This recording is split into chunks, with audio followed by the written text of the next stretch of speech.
Bom, pessoal, na aula de hoje a gente vai dar continuidade ao que a gente viu na aula passada sobre a parte de controle e a gente vai basicamente encerrar então essa parte de locomoção, de navegação de mais baixo nível, que tem a ver exatamente com a própria mecânica, né, o próprio design ali do nosso veículo, como que a gente modela isso e como que a gente atua em cima desses diferentes tipos de veículo aí.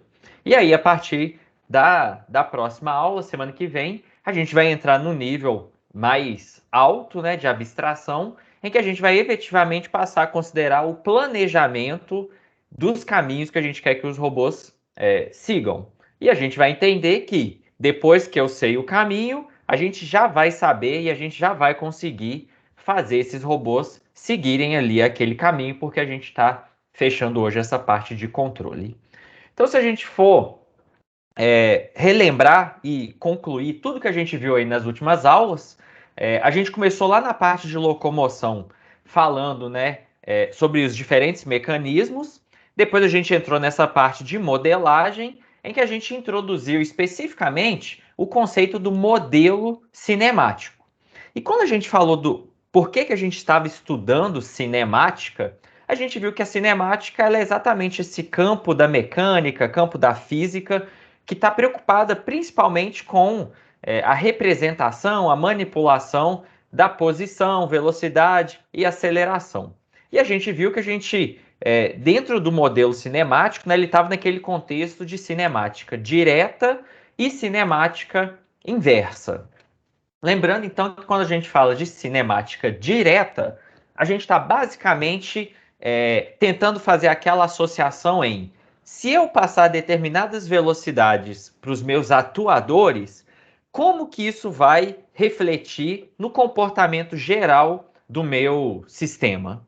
E aí a gente viu que essa cinemática direta ela está basicamente associada à geometria do nosso robô, ou seja, ao próprio design dele ali, como as rodas estão colocadas, quais tipos de rodas que a gente está utilizando.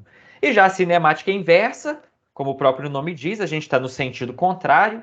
O que a gente quer é exatamente o quê? Digamos que eu quero que o meu robô alcance uma determinada posição ou tenha uma determinada velocidade.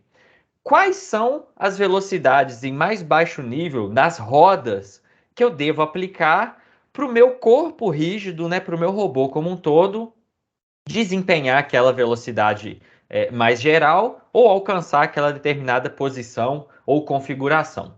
E aí a gente viu que nesse caso da cinemática inversa, essa tarefa ela está diretamente associada ao contexto de controle, que é o que a gente viu na aula passada. Então, quando a gente introduziu a ideia de controle, a gente falou que os controladores, né, essa ideia de controle está diretamente associada a essa tarefa de a gente vai representar o nosso sistema dinâmico ali, a gente sabe aquelas equações de modelagem do nosso sistema, e o controle vai servir exatamente para a gente, dado um determinado estado-alvo, o que que eu tenho que fazer, o que que eu tenho que atuar no meu sistema para levar ele até aquele sistema, né, até aquele estado-alvo. Que é exatamente a ideia da cinemática inversa e a ideia de controle que a gente viu. Então, essa foi uma revisão bem rápida de tudo que a gente viu aí nas últimas aulas. E aí, para a gente concluir na aula de hoje, a gente vai estar falando sobre uma junção dessas coisas, que é chamado de motion control ou kinematic control, que a gente pode traduzir ali como controle cinemático ou controle de movimento, em que a ideia é justamente a gente unir, né, combinar tanto os conceitos da cinemática inversa, que a gente acabou de falar aqui, e do modelo cinemático ali, principalmente, com essa ideia, né, com os conceitos de controle que a gente estudou na aula passada. Então, o que a gente vai querer é justamente, olha, dado esse modelo do meu robô, como que eu consigo fazer, por exemplo, ele ir da posição atual dele até uma posição ou uma configuração final. Lembrando que para fazer isso, a gente vai precisar atuar nas velocidades do meu robô, certo? E num nível ainda mais baixo nas velocidades das rodas que a gente vai ter ali. Certo, gente? Alguma dúvida nessa super revisão básica que a gente fez até o momento? Então, beleza. Vamos ver como que a gente vai fazer isso aí. A gente viu na aula passada que quando a gente fala de controle, a gente tem dois tipos de controle. O que a gente vai chamar de controle em malha aberta, em que as nossas entradas no sistema, a gente não vai reaproveitar o resultado dessas entradas para tomar uma nova decisão ali, ou para mudar as próprias entradas ali, certo? E a gente tem o controle em malha fechada, em que essa informação ela é utilizada. Considerando o nosso problema do controle cinemático, a gente consegue resolver esse problema de levar um determinado robô de uma posição que eu já sei, que eu conheço, até uma outra posição, usando os conceitos de malha aberta? O que vocês acham?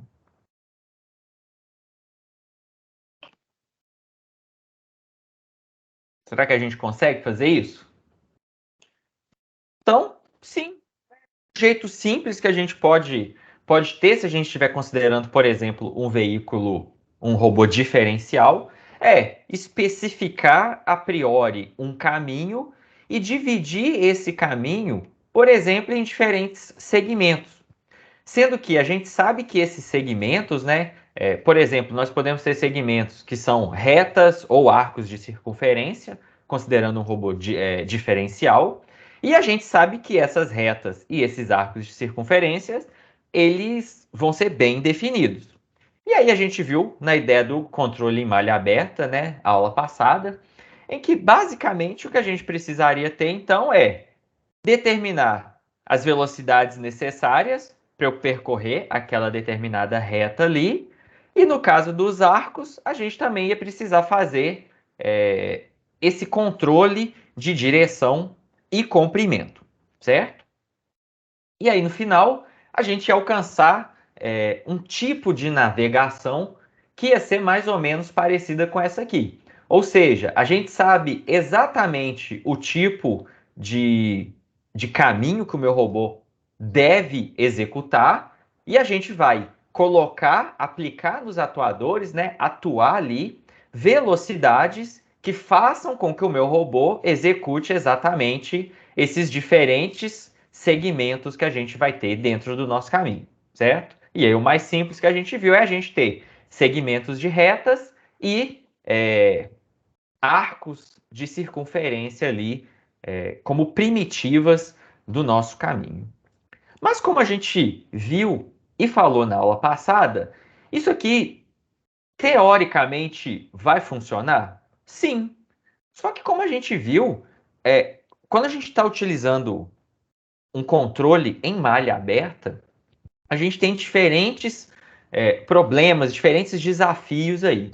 Primeiro, que a própria definição dessa trajetória que a gente vai precisar depois quebrar em outros segmentos não vai ser algo trivial. E ainda mais, quanto mais complexo for o meu ambiente, mais complexo vai ser para definir também essas trajetórias que a gente vai ter. Os nossos robôs, eles vão ter determinadas limitações e restrições, como a gente viu. Então, quando a gente fizer essa quebra, né, essa divisão em segmentos e arcos aqui, a gente já tem que considerar o que o meu robô vai conseguir fazer ou não. Senão, não faz sentido eu ter aquele caminho. Num nível mais básico, a nossa trajetória ela não é suave. O que significa isso? A gente tem uma descontinuidade nas derivadas de mais alta ordem, que no caso aqui vão ser refletidas ali no perfil de aceleração. O que significa isso? Que quando o meu robô sai dessa curva, ele tem ele está realizando uma curva aqui e instantaneamente ele teria que parar de realizar uma curva e começar a realizar uma reta, o que vai ser um problema. E por fim, e mais problemático, né, que a gente viu na aula passada, a nossa trajetória ela é estática. Ou seja, Primeiro que se acontecer alguma mudança no ambiente, a gente não vai conseguir reagir a esse tipo de mudança. E o outro problema que a gente já encontrou na aula passada, que a gente viu, é que quando eu mando, né, eu aplico determinadas velocidades ali no meu robô, não necessariamente ele vai fazer exatamente aquele movimento perfeito. E o que a gente viu é que se ele já errar alguma coisa, né, ele for errando um pouquinho em cada segmento, esse tipo de coisa, ele vai se acumulando e quando chegar aqui no final, a gente já vai ter, já vai estar completamente perdido e o meu robô não vai estar fazendo o que a gente quer. Justamente porque a gente tem incerteza na atuação, no ambiente, nos sensores, em várias coisas que a gente vai estar utilizando aí. Então a gente pode utilizar para coisas básicas, talvez, um controle em malha aberta, né, usando toda a ideia lá da cinemática direta, mas a gente vai estar mais preocupado e a gente vai querer aplicar efetivamente os conceitos de controle em malha fechada, porque a gente quer ter algum tipo de realimentação, de feedback ali de, olha, eu mandei essa velocidade para o meu robô, mas o que que ele fez efetivamente, certo? Então, para a gente começar vendo de maneira simples, e a gente discutiu isso rapidamente no final da aula passada, a gente falou sobre o controle em malha fechada de um robô holonômico. Então, no caso de um robô holonômico, a gente pode modelar o nosso sistema dinâmico ali a partir dessa equação e vai ser bem simples, como a gente viu na aula passada. Então, na aula passada, a gente fez um controle PID, né, proporcional, integral e derivativo, em que a gente controlava uma única variável, que era o ângulo de esterçamento do nosso veículo que a gente estava controlando, certo? Então, no caso aqui, o que a gente vai fazer, né, depois de modelar o nosso sistema, é justamente o quê? A gente vai ter essa matriz quadrada e ela vai ser invertível no caso de um robô holonômico. E o que a gente quer é que essa matriz ela vai ser exatamente para fazer essa transformação entre a entrada de controle e qual que é o comportamento do nosso sistema ali, certo? Então, lembrando, né, que no caso básico aqui dessa modelagem do nosso sistema dinâmico, a gente tem a velocidade que o nosso veículo está desempenhando. Lembrando que o Q ponto é a derivada, né, é a variação da configuração do meu veículo, né, daquela posição no tempo. U vai ser o nosso vetor de controle, são as entradas, né, as velocidades, no nosso caso, que a gente pode estar mandando.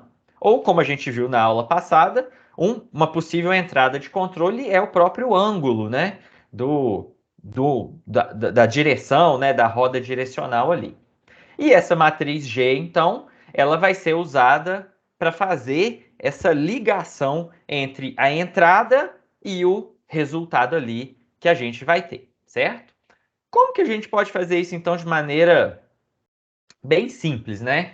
Se a gente for considerar, por exemplo, a matriz G de transformação como uma matriz identidade, o que a gente tem, no caso de um robô holonômico, é que exatamente as minhas entradas de controle, elas são mapeadas diretamente para as diferentes velocidades do meu robô, certo?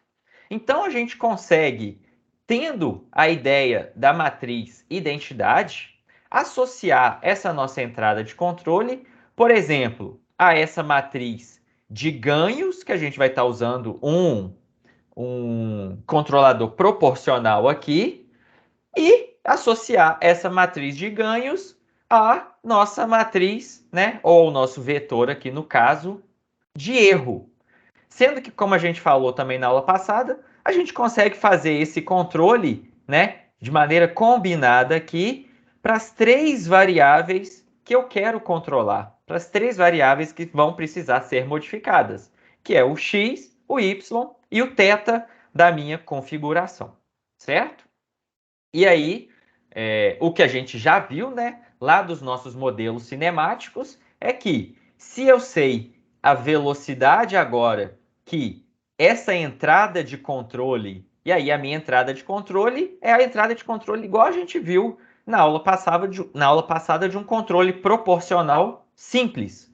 Ou seja, a minha velocidade em y, por exemplo, ela vai ser proporcional à distância em y que o meu robô tá. Então, x, y, θ é a posição atual que eu tô, x, g, y, g e θ, g é o que a gente vai chamar ali de uma posição goal, a nossa posição objetivo.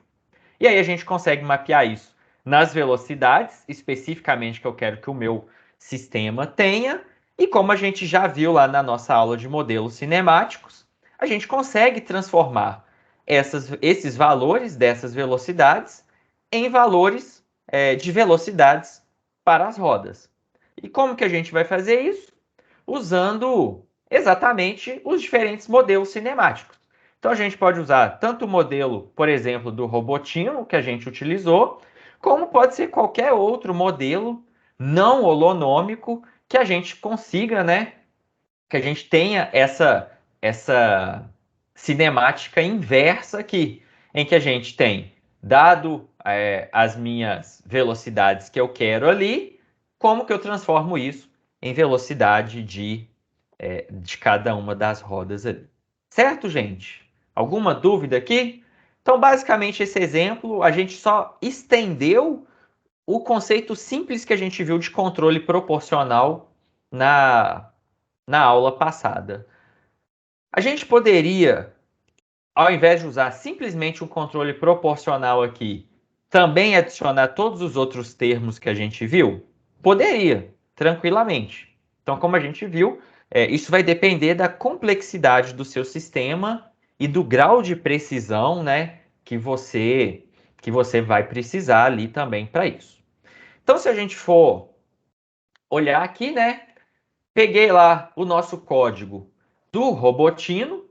Então a gente tem aquela parte de configuração inicial em que a gente acessa as informações do simulador, as informações da nossa plataforma ali que a gente precisa, né? Tanto do raio entre o centro do robô e as rodas, e os eixos das rodas, e o raio das próprias rodas. A nossa matriz de cinemática direta, que a gente vai ter ali, certo? E aqui agora eu estou fazendo duas coisas específicas para o nosso problema atual, que é justamente o quê? Eu estou definindo uma configuração alvo, uma configuração goal, que a gente vai chamar, e a minha configuração é simplesmente um x, um y e um θ, certo? No exemplo que eu vou mostrar, eu estou manipulando agora um frame que eu coloco lá. Então, de acordo com onde eu setar o goal, eu posiciono esse frame no ambiente para a gente enxergar para onde o meu robô deveria ir. Só ilustrativo. E aí aqui a gente tem exatamente essa matriz de ganhos aqui que a gente definiu anteriormente. E aí, para essa matriz de ganho, estou colocando tanto o ganho de cada um dos meus valores ali igual, certo? Aqui embaixo, o que a gente está fazendo, né? Eu tenho um while contínuo, um while true. Por quê? Como a gente está fazendo em malha fechada, o que eu preciso fazer? Pegar as minhas informações de posição e orientação e calcular o meu erro. Então, a gente está fazendo isso ali. Então, meu erro é exatamente a configuração alvo menos a minha configuração atual, que eu acabei de recuperar aqui. E por que eu faço esse while true? Porque, na verdade, geralmente, o que a gente vai fazer? Como a gente está em malha fechada, eu consigo acompanhar a evolução do meu sistema. Então, a gente consegue colocar, por exemplo, um determinado limiar, uma margem aceitável ali, em que, por exemplo, se a minha distância euclidiana da minha posição atual até a minha posição alvo for menor do que 5 centímetros, eu posso interromper esse loop e pronto, eu assumo que eu cheguei naquela posição que eu gostaria. Caso contrário, o que eu faço? Exatamente essa equação. Multiplico o meu erro pela minha matriz de ganhos ali, que é o que a gente definiu. O que isso vai me dar? O meu Q dot, né? O meu Q ponto ali, a derivada da posição. E aí a gente pode pegar isso e usar da cinemática inversa para calcular então as minhas entradas de controle, que vão ser as velocidades das rodas ali, certo?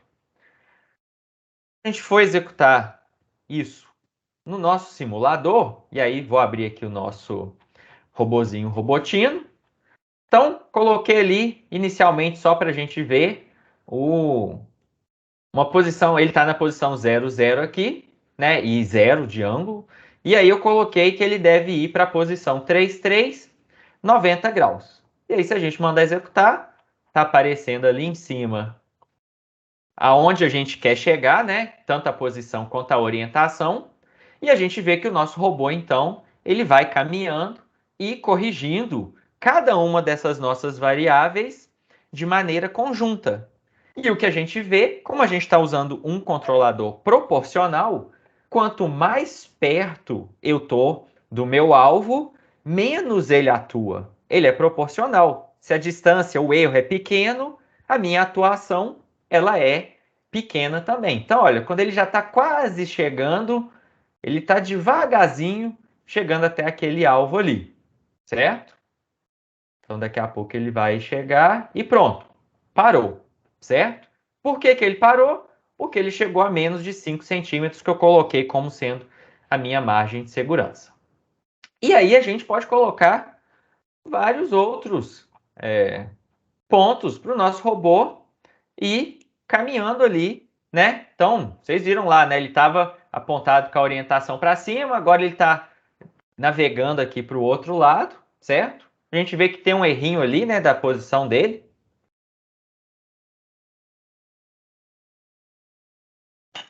E aí a gente consegue fazer, então, esse controle dado exatamente, olha, eu sei a posição que eu quero chegar e a orientação, a gente consegue fazer esse controle ali. E aí, de novo, né, quando ele está muito próximo, erro pequeno, ganho vai ser pequeno ali também, né?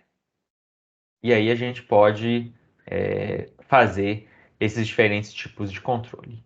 E aí, enquanto ele chegou ali agora, né, parou aqui a execução, imagina agora que eu quero voltar para minha posição inicial. Vocês conseguem me dizer o que acontece se eu variar esses diferentes ganhos?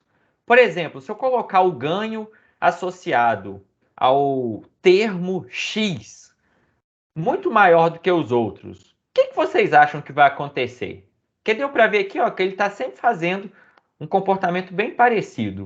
O que vocês acham que acontece agora se eu colocar um ganho muito maior em um dos termos, por exemplo?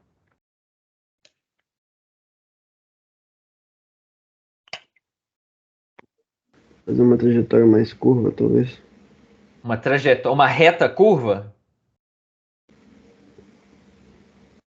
Então, o que a gente vai ver é que, basicamente, a gente vai ter diferentes velocidades em cada uma dessas componentes. E aí, quando a gente tem essas diferentes velocidades, né, a gente acaba tendo uma trajetória que vai ser um pouquinho diferente. Justamente porque ele atuou muito mais rápido no X, certo? Do que no Y. Então ele basicamente ele já convergiu aqui no X que a gente gostaria, mas agora ele está convergindo no Y e na orientação. Então isso aqui é para deixar bem claro como que o ganho, né? A gente falou isso na aula passada, o ganho tem muito impacto, né? Na forma como o seu robô, como o seu sistema vai se comportar no mundo ali como um todo. Mas no final da história, ele chegou ali bonitinho. Então, isso aqui mostra como que é fácil, legal, a gente já conseguiria controlar um robô não holonômico para ele ir para a posição que a gente quer, certo? Só que ok, apesar de ser muito fácil, muito simples, né? A gente viu que os robôs holonômicos, eles não são muito comuns de serem encontrados. Então, na maioria das vezes, os robôs que a gente vai encontrar no mundo real são robôs não holonômicos. E vocês estão lembrados de qual que é a definição de um robô não holonômico? O que que me faz falar que um robô é não holonômico?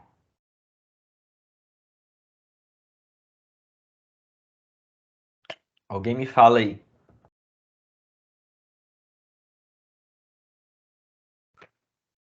É que ele não se movimenta livremente em todas as direções? Ele não se movimenta ou uma outra coisinha? Não, ele não consegue, assim, ele não tem a liberdade. Ele pode até chegar na posição que ele quer, mas ele não.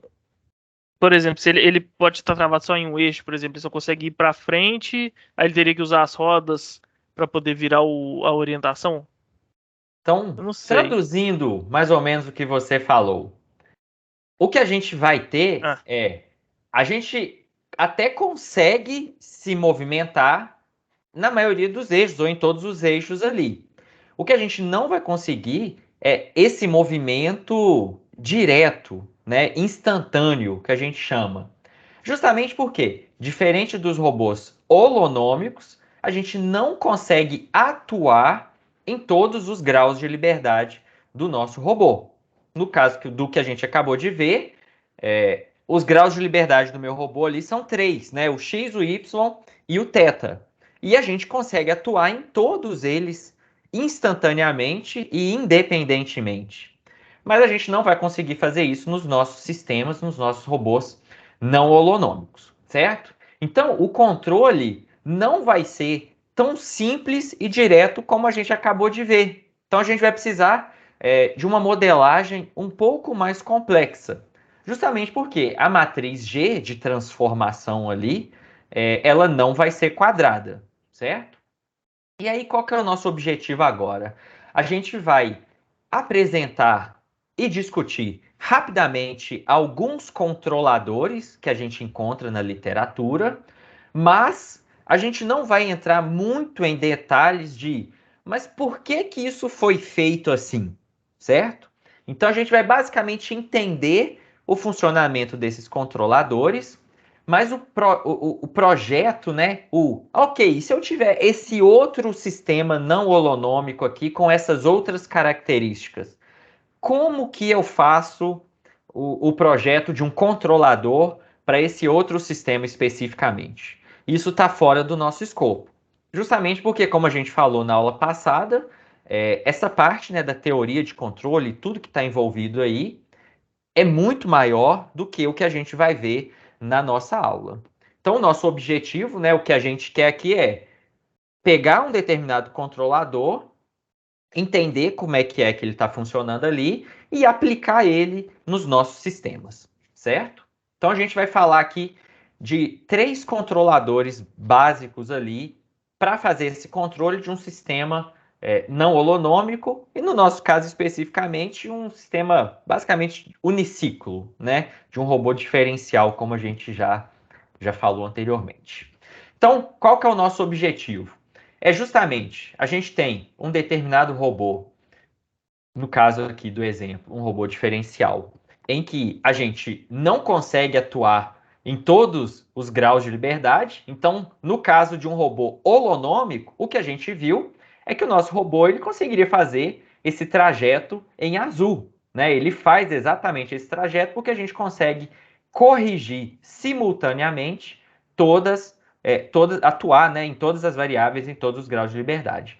Já com esse sistema agora, a gente não consegue fazer mais isso. O que a gente vai ter que fazer vai ser um caminho parecido aqui com esse caminho verde, em que a gente vai estar atuando nessas velocidades dessas rodas e ela vai refletir então na variação dos nossos diferentes graus de liberdade ali, certo? Então esse é o nosso objetivo.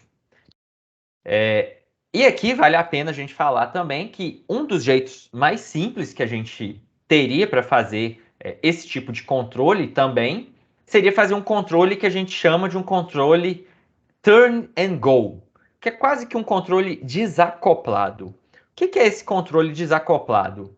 É a gente conseguir, por exemplo, ou a gente desejar corrigir os diferentes erros separadamente. Então, o que eu faria aqui, né, nesse turn and go, né, nesse vire e vá? Eu poderia corrigir, primeiramente, a orientação do robô, para ele apontar para onde eu quero ir. Depois que ele apontou, a gente basta fazer um trajeto em linha reta. A gente usa um controlador proporcional simples, igual a gente viu na aula passada, igual a gente acabou de ver, em que a gente só vai controlar uma velocidade para frente. O robô chegou naquela posição, se a gente quiser consertar e alinhar a orientação com a orientação final que a gente quer também, a gente pode então, de novo, chavear o estado para corrigir apenas a orientação.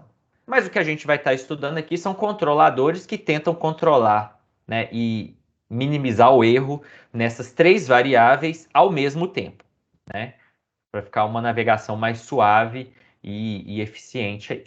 Então, o que a gente vai fazer aqui para modelar e representar esse controlador, certo? Então, como a gente viu, o que a gente precisa? A gente quer encontrar uma determinada matriz, assim como a gente tinha a matriz G anteriormente, que é uma matriz que vai exatamente fazer essa ligação, essa transformação, essa associação entre o erro que eu tenho num determinado tempo ali, certo? Ela me dá essa relação em que eu vou poder transformar isso, então, em velocidades. Depois, né, em entradas de controle para o meu sistema. Então, o que a gente vai ter é exatamente uma modelagem similar à modelagem que a gente viu para o robô holonômico, em que, na verdade, no nosso robô atual, a gente vai estar atuando, né, e a gente vai estar procurando ali como objetivo definir tanto uma velocidade linear quanto uma velocidade angular, que vai ser resultado, então, dessa nossa matriz ali de transformação, de associação, e o erro, sendo que o erro é exatamente um vetorzinho ali associado ao x, y e ao θ que a gente tem. E o que a gente quer no nosso controle, como a gente viu, né, no controle de malha fechada, é justamente levar esse erro para zero.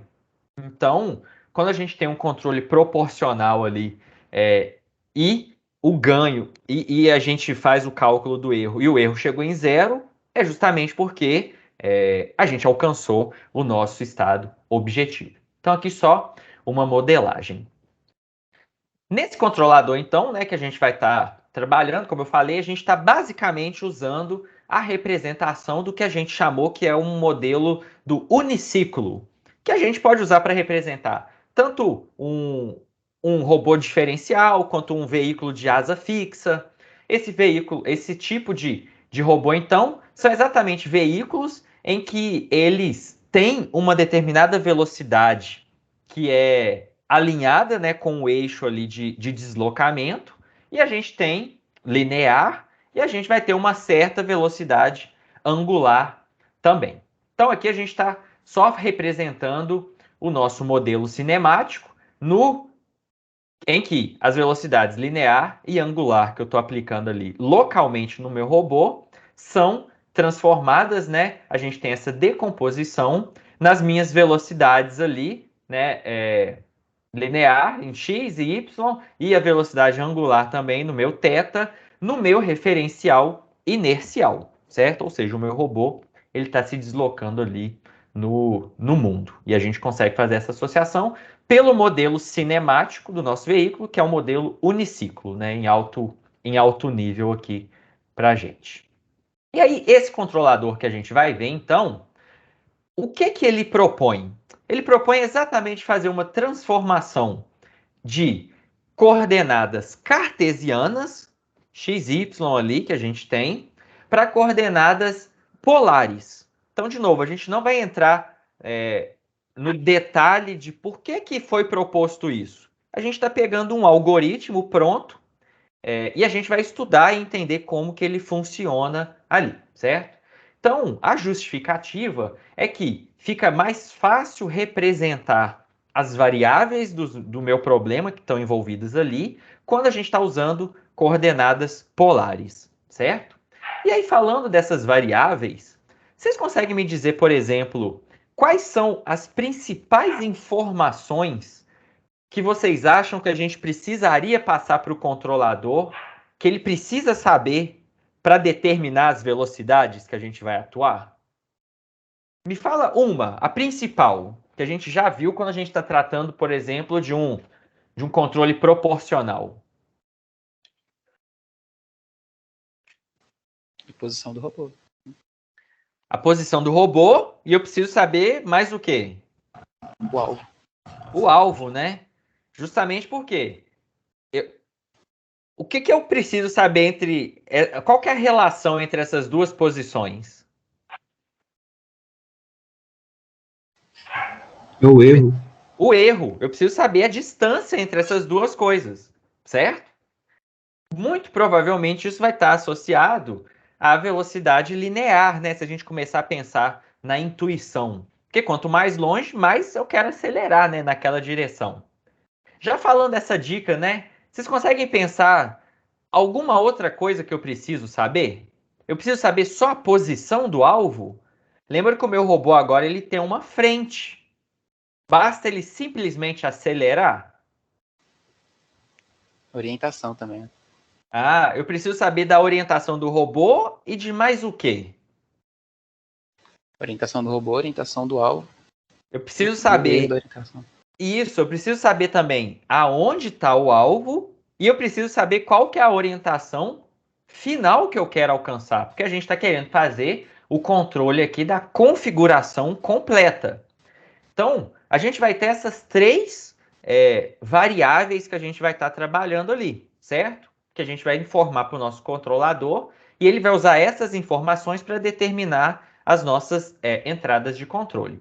Então, basicamente, a gente tem a posição, ou que eu coloquei aqui mais especificamente, né, a distância que eu estou do meu alvo, que vai ser usado para eu decidir, por exemplo, a velocidade do veículo, a direção do alvo. Por quê? Porque eu preciso, quando eu acelerar o meu veículo, eu tenho que acelerar na direção correta, porque senão meu veículo vai estar cada vez mais se afastando. Então a gente vai usar aonde está o alvo para eu conseguir tentar alinhar o meu veículo com a direção alvo para ele ir naquela direção, certo? É quase que fosse um turn and go combinado, né? Em que a gente está fazendo as duas coisas ao mesmo tempo. E finalmente a gente precisa saber a orientação final que a gente que é desejado para eu conseguir ajustar para onde o meu veículo vai olhar quando ele alcançar aquela posição no final, certo? Então isso aqui é muito parecido com a ideia que eu dei ilustrativa do turn and go, só que aqui a gente vai tentar resolver isso tudo junto. Para ficar mais fácil aqui da gente entender, né, como que a gente vai calcular essas coisas, né? Então, a gente vai chamar ali de alfa exatamente o ângulo que vai ter entre o eixo X do meu robô. Lembrando que 99% das vezes a gente viu uma forma de atribuir esse vetor no nosso robô. O eixo X, ele aponta para frente do nosso robô, certo? E a gente vai medir esse ângulo entre a frente de orientação do meu robô ali e um vetor que liga a origem do referencial do robô com a posição alvo. Só para a gente entender ali, e aí a gente vai ilustrar isso. Por que a gente precisa saber isso, né? Esse ângulo. Porque se o alfa tiver num determinado domínio, e esse domínio aqui vocês já conseguem ver que é de menos 90, ou seja, do robô ali, né, até mais 90. Ou seja, se o alvo tiver na frente do meu robô, ou seja, aqui, né, tá nessa parte frontal, né, do semiplano frontal aqui do meu robô, o erro em coordenadas polares vai poder ser calculado por essas equações simples aqui. Então, o que a gente está fazendo? A gente vai ter um ρ, que é a distância euclidiana, do centro do robô até o goal, certo?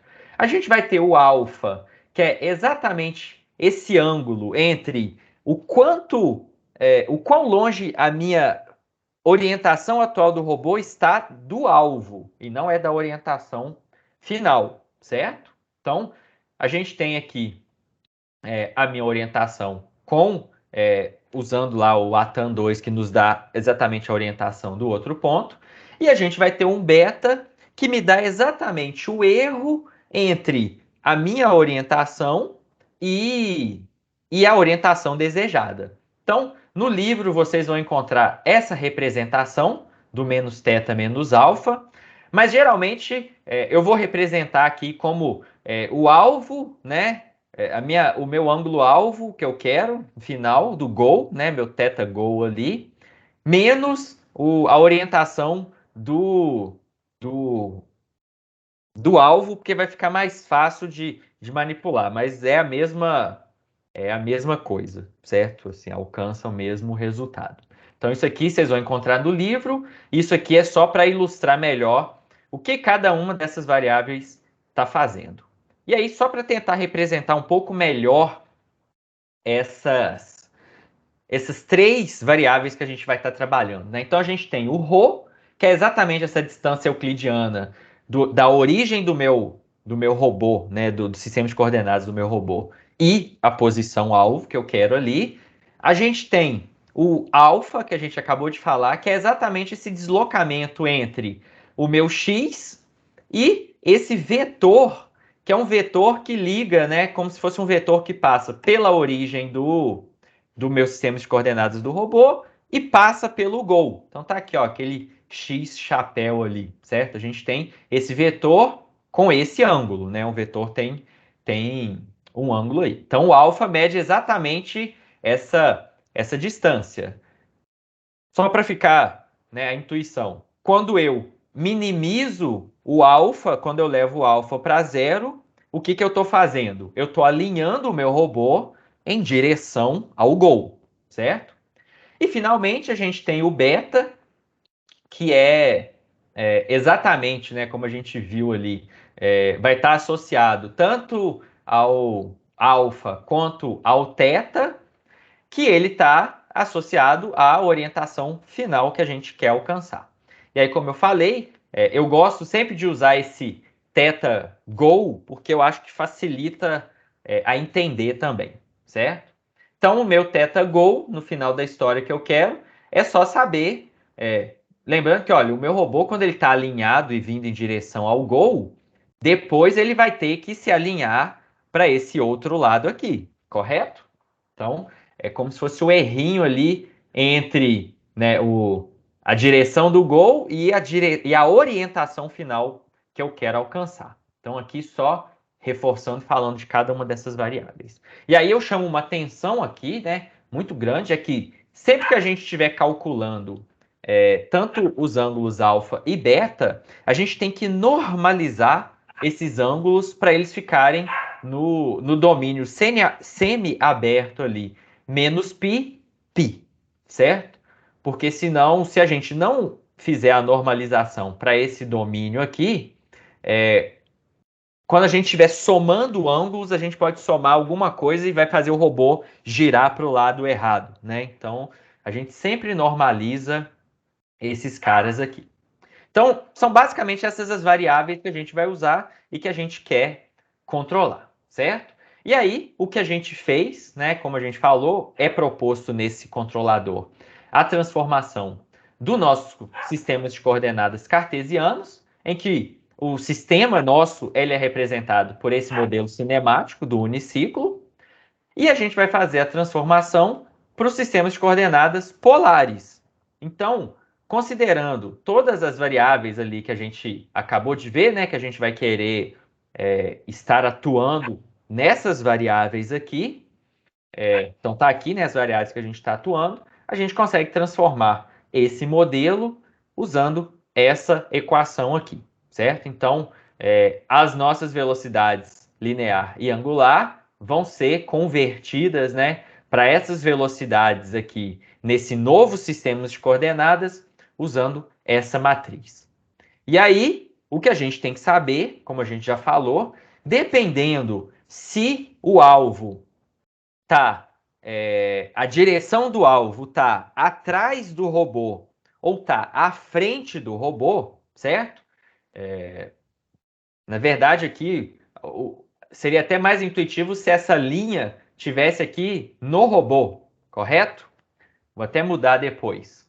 Se o alvo está, então, né, no intervalo 1, que a gente viu, né, que é de menos π sobre 2 até π sobre 2, 90 graus ali do robô, a gente vai usar uma determinada equação. Se ele estiver para trás, ou seja, ele estiver no outro intervalo ali, a gente vai usar uma outra equação, certo? Quais são as equações, então, que a gente vai utilizar? Primeiro que a gente vai redefinir a velocidade por uma questão de estabilidade.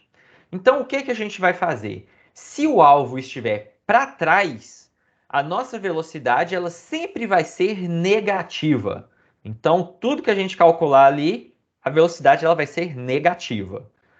E aí, né, se o robô estiver de frente para o gol, aquele intervalo 1 que a gente viu, a gente vai usar exatamente aquela equação de transformação ali para coordenadas polares, certo? Se o robô estiver de costas para o gol, ou seja, se o gol estiver atrás do robô, a gente vai usar uma equação um pouquinho diferente ali, que a gente está vendo, né? Muda só alguns sinais, justamente porque a gente vai estar trabalhando com a velocidade linear negativa, certo?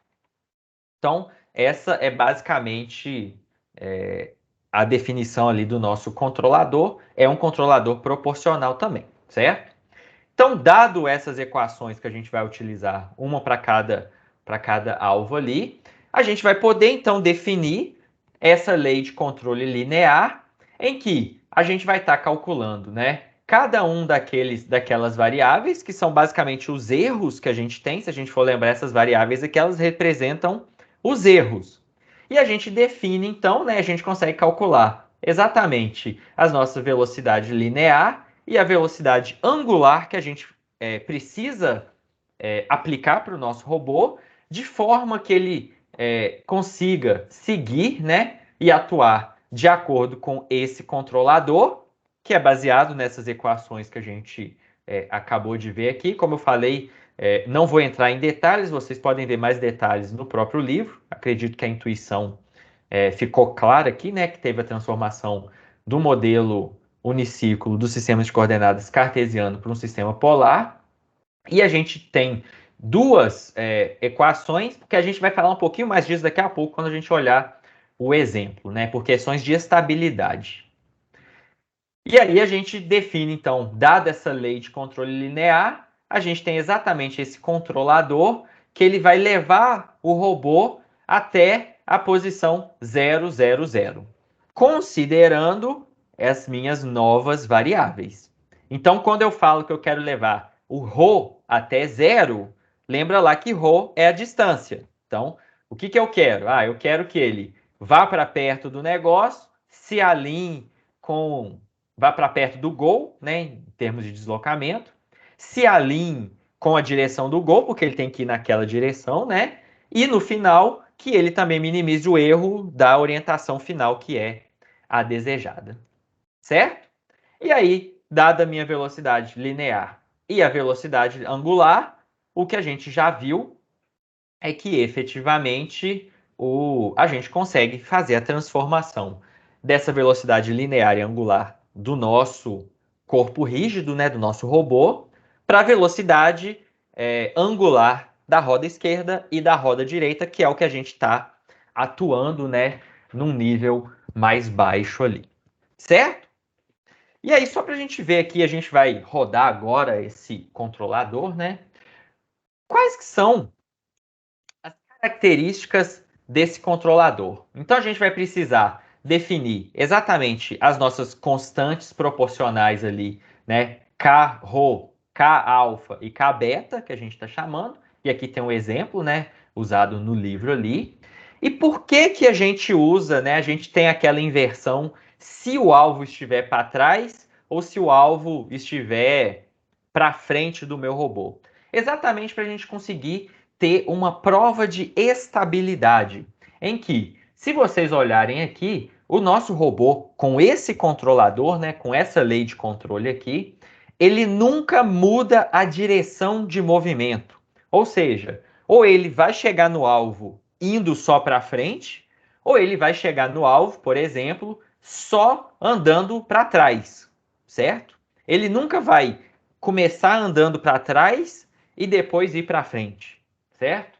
Então aqui tem, por exemplo, o robô sai dessas posições de exemplo vermelhas e ele tem que chegar dessas configurações, né?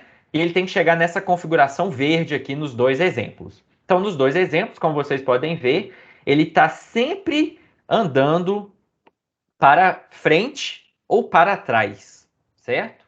Então, essa é uma característica desse controlador que é proposto no livro e é um controlador muito utilizado para esse controle, né, de veículos não holonômicos, usando o modelo uniciclo ali.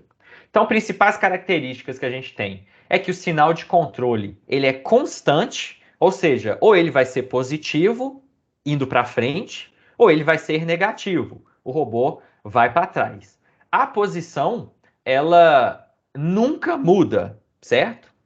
Como a gente viu, o movimento ele também é feito de maneira suave, ou seja, o nosso robô ele sempre vai tentar chegar ali fazendo uma curva bem suave, seja de frente ou seja de trás, né? Seja chegando, se movendo para trás ali. E isso tudo aqui, né? Entrando um pouco mais na parte de teoria de controle, é justamente para você garantir tanto questões de estabilidade quanto questões de convergência. Ou seja, garantias de que se você usar esse controlador e você respeitar, por exemplo, as variáveis que você usa ali para os ganhos, tem que respeitar determinados valores ali também, significa que o seu controlador ele funciona e é garantido que ele vai convergir para o estado desejado. E aí é claro que toda essa questão de provas e garantias, isso realmente está fora do escopo da nossa disciplina. Ficou claro, gente, a intuição que a gente tem por trás desse controlador que a gente viu? Então, para ficar mais claro, vamos tentar fazer o uso desse controlador aqui, né? Então, a gente tem o nosso robô não holonômico ali, né? Um Pioneer diferencial, do jeito que a gente viu. E a gente tem aqui embaixo o que a gente está chamando ali do controle de configuração, do controle de pose. Ou seja, eu quero determinar exatamente qual que é a posição e a orientação que o meu veículo vai chegar ao final. Aqui em cima só tem uma funçãozinha de normalização do ângulo, né? Lembrando que, como a gente falou, tanto o alfa quanto o beta, eles devem estar no intervalo menos π, π, correto? Então a gente tem aqui a normalização simples, toda a parte em que a gente pega os nossos handles e etc. do nosso robô, a gente nem precisa pegar a posição aqui, correto? Handle do nosso robô, a gente está definindo a configuração alvo que a gente quer alcançar. E aqui, né, novamente, a gente tem algumas características do robô específico, né, de comprimento, do entre-eixos, né, de tamanho da roda, que a gente já falou também anteriormente. E aí, como a gente introduziu aqui agora o conceito de controle, lembra que na aula passada a gente falou que quando a gente está trabalhando com controle, a gente tem que limitar as nossas entradas de controle. Porque imagina que eu faço um cálculo e o meu controlador manda o meu robô ir a 500 km por hora. Então a gente não pode mandar isso para o nosso robô. Então a gente seta aqui também alguns limitadores de velocidade, né? Tanto para velocidade linear quanto para velocidade angular.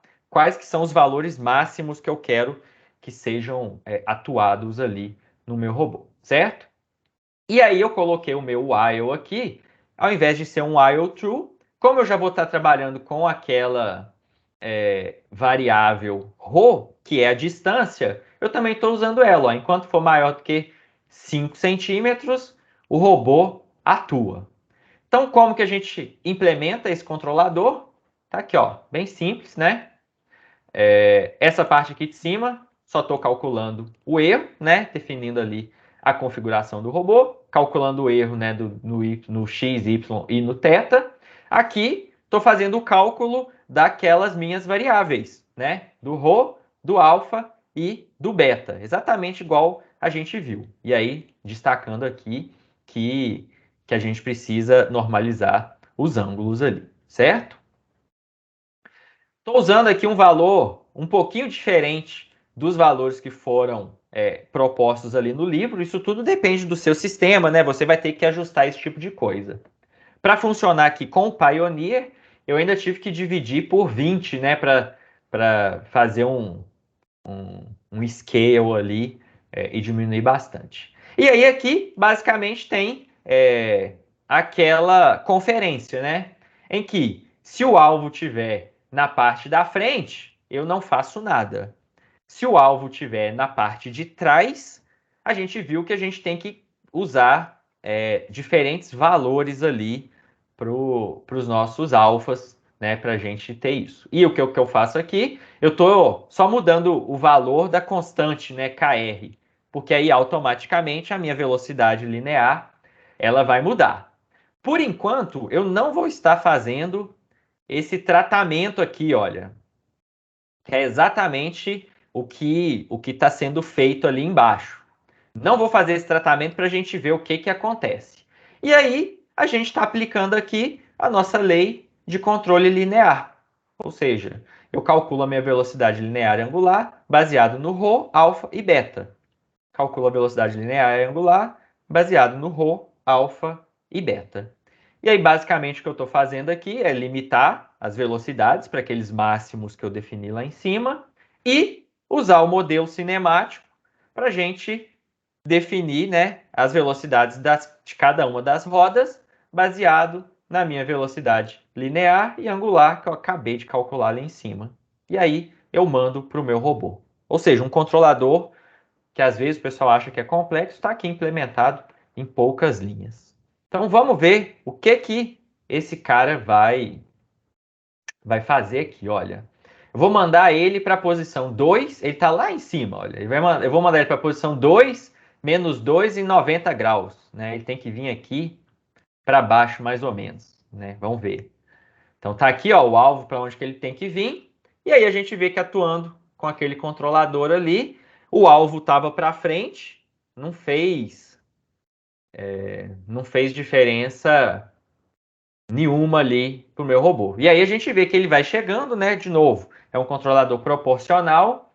Ele vai chegando devagarzinho para levar tanto o alfa, o ρ, o alfa e o beta para zero, certo? E aí ele interrompeu, ele não alinhou. O que aconteceu aqui? Alguém consegue me dizer?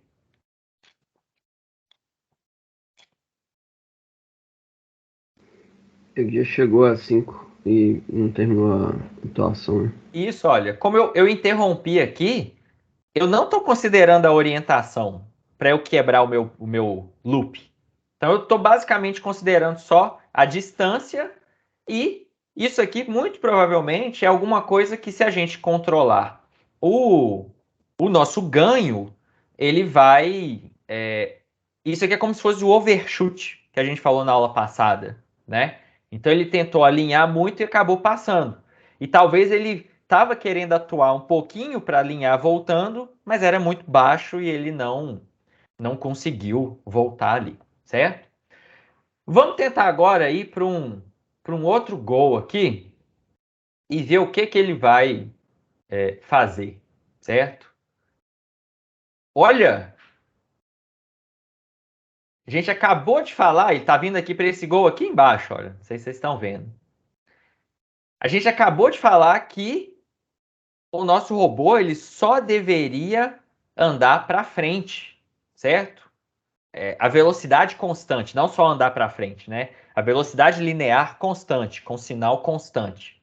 Mas aqui a gente viu que o robô deu uma ré e depois começou a ir e tentar alinhar ali. O que aconteceu? é exatamente aquela parte ali, olha, em que não foi feito o tratamento se o robô está para frente ou se o robô está para trás. Ah, mas ele foi e ele chegou no lugar. Ok, nesse caso aqui ele chegou, mas não é garantido, né, a prova de convergência e tudo ali, que ele vai chegar se você não fizer o tratamento correto, né? Então, se a gente colocar aqui, né, o ajuste, então basicamente o que a gente está fazendo aqui? É só rodar tudo, olha lá, menos π. Estou rodando tudo 180 graus, certo? Se tudo eu fazia o cálculo para frente ali, né? Agora eu estou fazendo o cálculo e eu estou considerando que está tudo para trás do robô, né? Porque lembra que é como se eu inverti a frente do robô. Ou seja, a gente rotacionou o robô 180 graus, né? Porque ele, como se a frente fosse para trás, né? Ele vai andar de ré. Então eu vou mandar ele voltar lá para cadê? Para aquele lugar que ele estava ali anteriormente, né? Vamos ver o que ele vai fazer agora.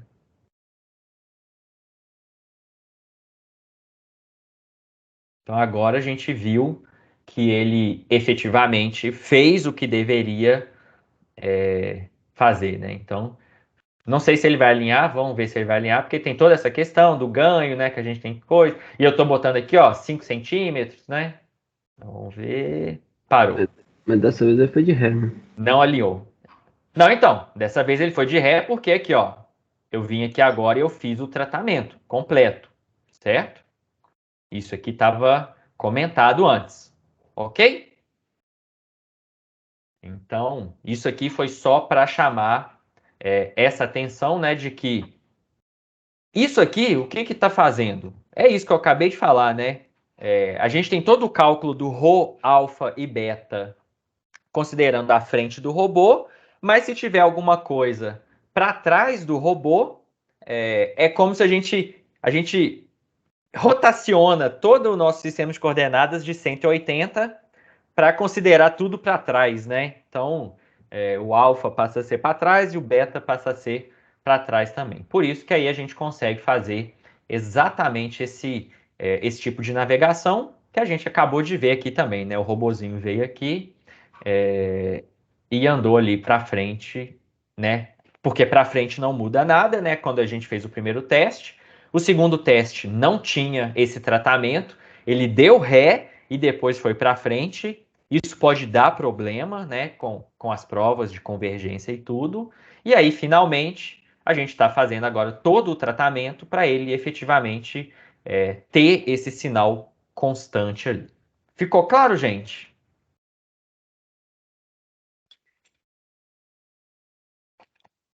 E aí esse é um controlador bem simples aí que a gente tem para de configuração, né? Então a gente está controlando ali a configuração inteira, né? Ficou claro. Isso aí que você utilizou não é utilizando o feedback linearization, não. Não, isso aqui é convergência simples, não é... É outra abordagem. É outra coisa, não é o tempo ótimo, digamos assim, certo? É só um controle proporcional que minimiza o erro e garantido que te leva para o estado desejado ali, certo? Ok. Então, esse é um controlador, né? Como a gente viu, a ideia aqui é controlar a configuração, ou seja, o robô ele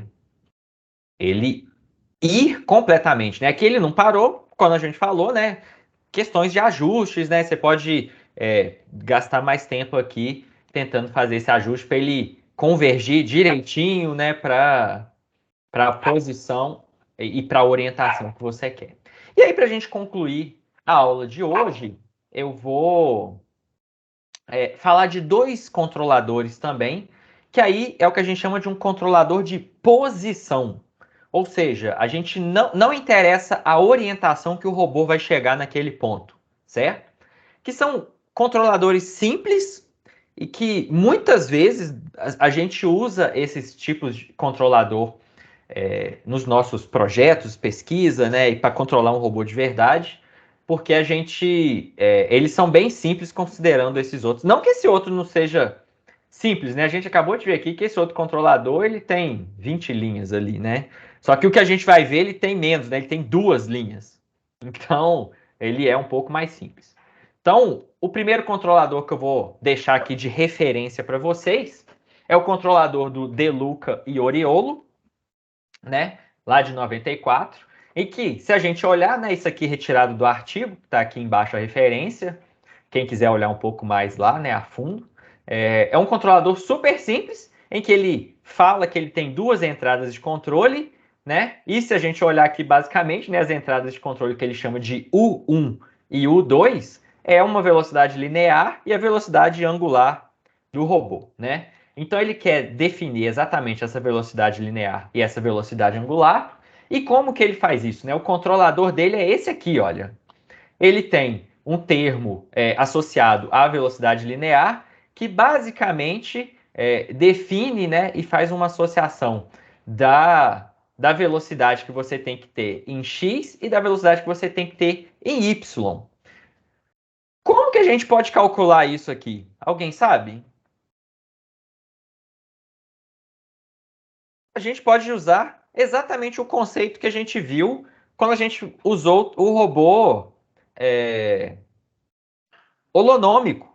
Ou seja, a velocidade em x e a velocidade em y é como se fosse só a diferença. Só que, qual que é a diferença aqui? Eu não consigo mandar uma velocidade em x e uma velocidade em y para o meu robô. Então, essa velocidade, ela é decomposta aqui, né? Esse vetor velocidade para a direção que eu quero é simplesmente decomposto aqui usando ali, né, uma transformação simples.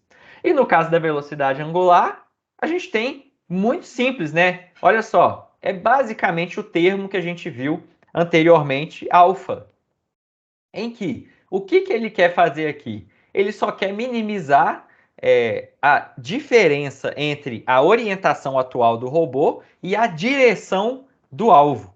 Justamente para ele. Ele vai quase fazer de novo o turn and go ali, né? Ele começa a acelerar dada a distância e ao mesmo tempo ele começa a rotacionar em direção ao alvo, né? Então, a intuição desse controlador aqui é muito simples, né? Mas, de novo, é um controle de posição.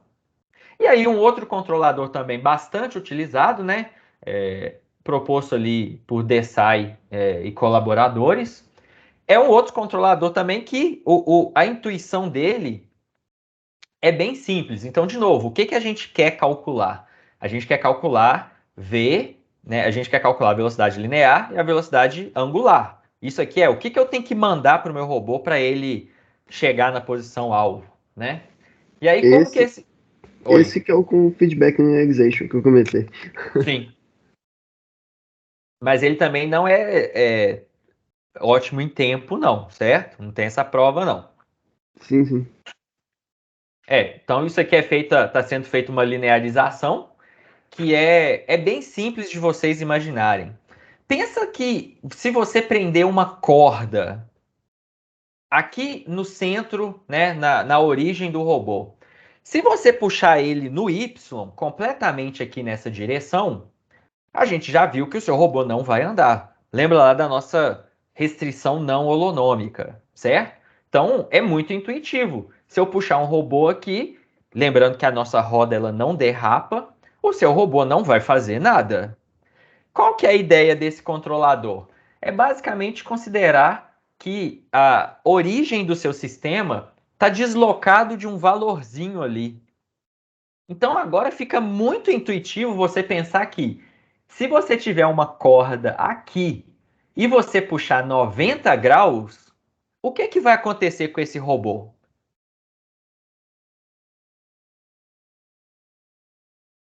O que vai acontecer com o robô, gente?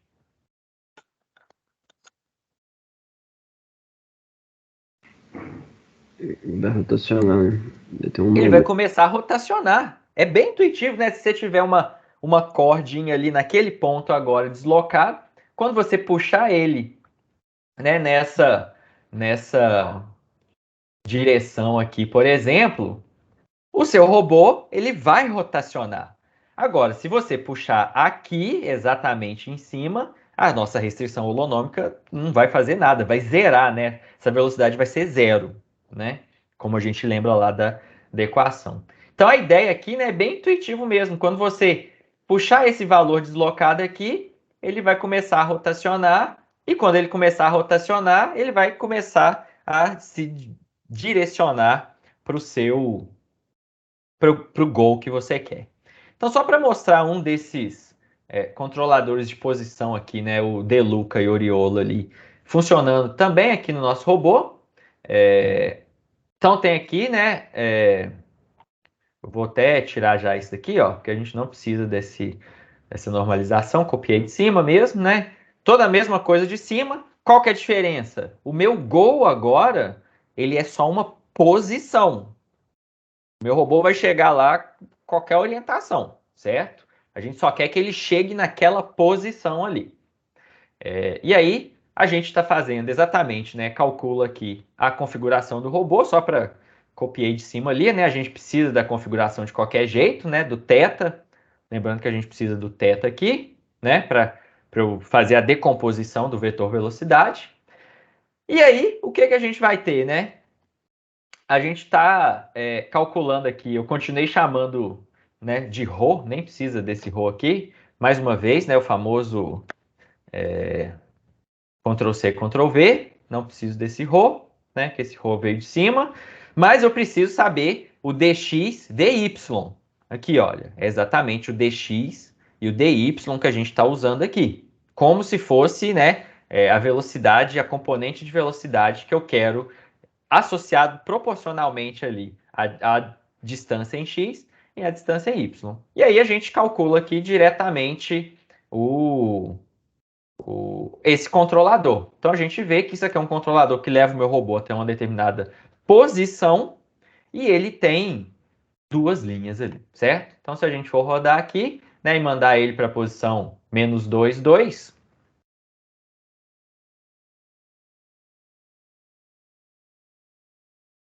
o robô chega ali, né? Ó, agora eu entendi por que eu tinha o ρ. Vocês perceberam por que eu tinha o ρ? O ρ é o que eu estou usando aqui para controlar, né? Então, deixa ele aí. Ele só a distância que eu estou para o alvo ali. Então aqui eu tenho o meu pegou, né? Que foi ali pro x -2. Na verdade, vamos mandar ele para a mesma posição que a gente manda aqui em cima, que é 2 - 2, né? É o contrário. Mas a gente viu que mesmo se for pertinho, ele já chega, né? Então, se a gente mandar ele lá pro 2 - 2, né? Vou rodar aqui de novo. Agora ele vai. Opa, ele não tinha parado aqui a execução ainda. Parou agora. Se a gente mandar, então, agora está aqui, olha. Eu coloquei qualquer orientação, né, do coisa, porque ele não interessa. O meu gol agora não tem orientação, né? Então ele chegou ali, olha, e já terminou, certo? Se a gente mandar ele agora, né, para um alvo que está atrás, 0, 0. Esse cara, ele muda a orientação dele, né? Então, às vezes a gente não quer esse tipo de comportamento também, certo? Então, vai depender do controlador que você quer mandar. Por isso que eu fiz esse teste agora ali, né? Para a gente ver que ele muda, né, a orientação. Ok, gente? Então, né, apresentei aí 3 controladores que a gente consegue agora juntar, junto com a ideia do modelo cinemático, com a parte de cinemática inversa, né, e com a parte de controle, a gente consegue agora mandar diferentes tipos de robôs para diferentes posições. Mas isso resolve tudo que a gente precisa para fazer um robô navegar de maneira autônoma? O que vocês acham?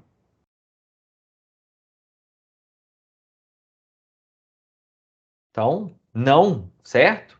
Falta Então, também perceber os obstáculos, né? pois é, então a gente viu que a gente consegue ir de um ponto ao outro. Mas, né, se eu tivesse um obstáculo aqui, o meu robô ele não saberia que tem um obstáculo, né? Ele ia bater, porque a parte de controle não está preocupada com isso, né? Então, Só o controle não vai ser suficiente, por exemplo, para eu fazer o meu robô desempenhar uma tarefa mais complexa. Por exemplo, navegar aqui dentro desse labirinto. Então, o que, que a gente vai precisar, que são exatamente, né, as nossas próximas aulas? A gente vai entrar exatamente nesse contexto, né, do planejamento de alto nível, que vai ser, né, que vai fomentar a nossa navegação, com, por exemplo, onde o meu robô ele deve ir, né? E aí agora a gente já sabe se eu tenho um plano, né? Digamos que eu vou falar assim, olha, o robô tem que percorrer esse tipo de caminho aqui para conseguir, né? Eu vou acelerar aqui, deixa eu ver se eu espero que eu não erre. Opa, achei o caminho rápido aqui, ó. Então o robô tem que percorrer esse tipo de caminho para alcançar o objetivo final. A gente sabe ir de um ponto a outro agora, certo? A gente só precisa calcular esse caminho aqui agora, de forma que ele é um caminho eficiente, que ele é um caminho seguro, que ele tem várias outras propriedades aí.